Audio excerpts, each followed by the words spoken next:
Nərimanov rayonu Ziya Bunyadov prospektində yerləşən boya satışı və başqa bir neçə mağazada yanğın baş verib. Bu barədə Fövqəladə Hallar Nazirliyi məlumat yayıb.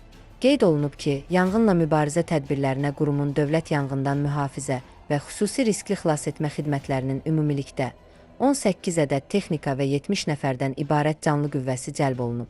Eyni zamanda yanğınla əlaqəli Nazirliyin qərargahı yaradılıb. Təhlükəsizlik tədbirləri davam etdirilir.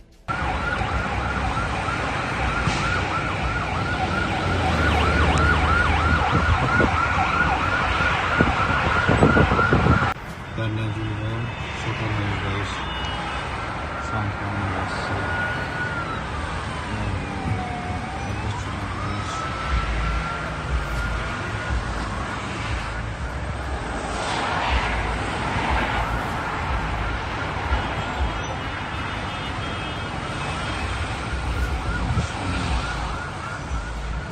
sürücülərə məsləhətdir ki, alternativ yollardan istifadə eləsinlər.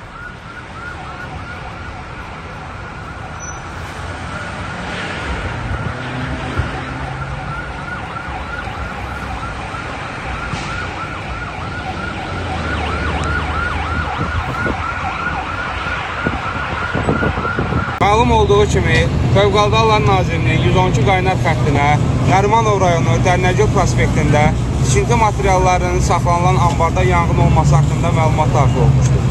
Dərhal hadisə yerinə Dövlət Yanğından Mühafizə Xidmətinin və xüsusi riskli xilasetmə xidmətinin 18 texnikası və 70 nəfər şəxsi heyəti yanğın yerinə cəlb olunmuşdur. Yanğın nəticəsində 2 ədəd tikinti məhsulları satılan mağazanın 240 kvadrat sahədə 2 ədəd mağaza və arxasında 200 kvadrat olan materialları arı yanmışdır. Yanğından yaxınlıqda olan digər mağazalar mühafizə olunmuş, Nazirliyin əməkdaşları tərəfindən yanmayan mağazaların içərisində olan məhsullar çıxarılaraq yanmayan zonaya çıxarılmışdır. Yanğın zamanı heç bir xəsarət alan olmamışdır. Yanğının baş vermə səbəbləri müvafiq qurumlar tərəfindən araşdırılıb əlavə məlumat veriləcək.